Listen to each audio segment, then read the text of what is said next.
Hello అందరికీ welcome back to our YouTube channel సాగర తీరాన గోదావరి.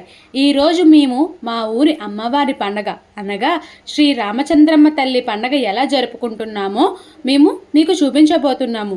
ఈ అమ్మవారు చాలా శక్తిగల అమ్మవారు అని అందరూ అంటారు.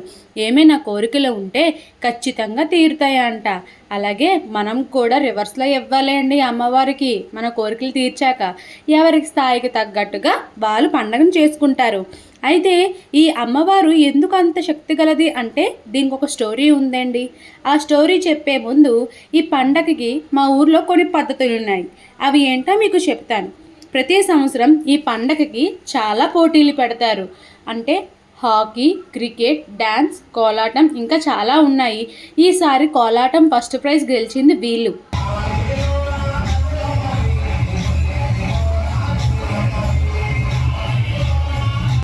దీని తర్వాత ఈ పండగకి కొంతమంది బురద జల్లుకుంటారండి.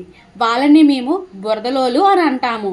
ఇంకొకటి ఏంటంటే ఒక కులం వాళ్ళు 2 వర్గాలుగా విడిపోయి ఈ అమ్మవారి పండగ కోసం రాట వేయడానికి కుస్తీలు పడతారండి.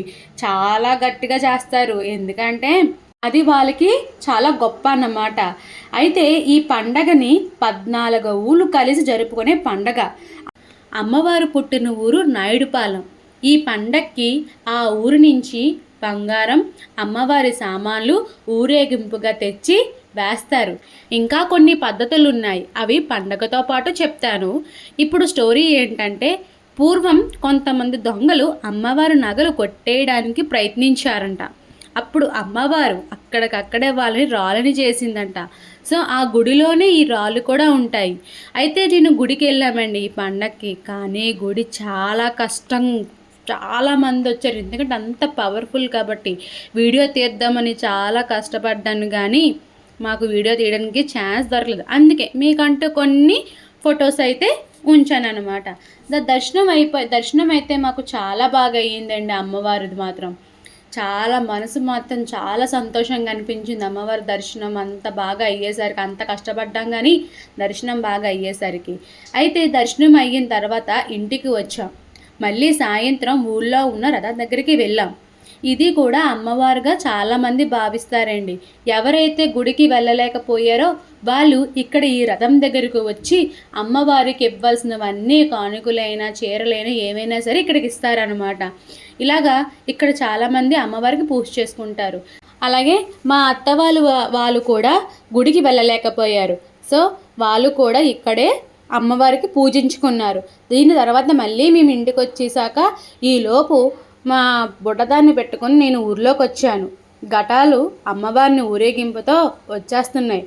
డప్పులు మాత్రం చాలా బాగా కష్టపడ్డారండి ఈసారి డప్పులోలు.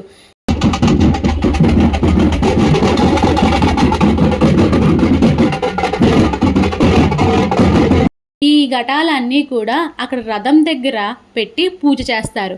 పూజ అయిన తర్వాత ఆ రథం మీదకి ముగ్గురు ఎక్కి 3 సార్లు తిరుగుతారనమాట. ఇది తరతరాలుగా మాకు వస్తున్న ఆచారం. ఆ ముగ్గురు కూడా చీర కట్టుకొని వచ్చి ఆ రథం మీదకి ఎక్కి 3 సార్లు తిరుగుతూ ఉంటే కిందన మేమందరం పువ్వులు, అట్టుపొళ్ళు అవన్నీ ఇసురుతూ ఉంటామన్నమాట.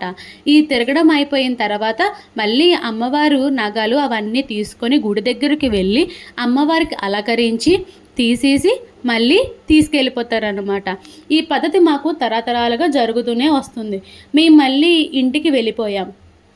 అలా ఇంటికి వెళ్ళే దారిలో కొన్ని తీసామన్నమాట. డెకరేషన్ అది బాగుంది కదా అని చెప్పేసి. అలాగా ఈసారి మాకు హనుమాన్ డెకరేషన్ వేశారు. చూడండి ఎంత బాగుందో. ఈలోపు మా బుడ్డది కూడా గోలెట్టేస్తుంది. ఇంటికి వెళ్ళిపోయాము. తర్వాత కాసేపు ఆగి ఈ సంబరాలు చూద్దామని చెప్పేసి బయటకు వచ్చామండి. ఆ జనాలను చూసి మాకు చాలా భయం వేసేసింది. ఎందుకంటే 14 ఊర్లు కలిసి చేస్తున్న పండగ జనాలు అలాగే ఉండరు కదండి. ఇంకా జనాలను చూసి బాబోయ్ ఇంక ఈ సంబరాలకు వద్దులే బాబో అని చెప్పేసి మళ్ళీ ఇంటికి వెళ్ళిపోయి శుభ్రంగా తినేసి బొజ్జుండిపోయామన్నమాట అందరూ విని. ఇలాగ మీ ఊర్లో కూడా కొన్ని పద్ధతులతో మీ అమ్మవారి పండగలు, ఊరు పండుగలు జరుపుకుంటూ ఉంటారు కదా. అవి ఏంటో మాకు కమెంట్ చేయండి.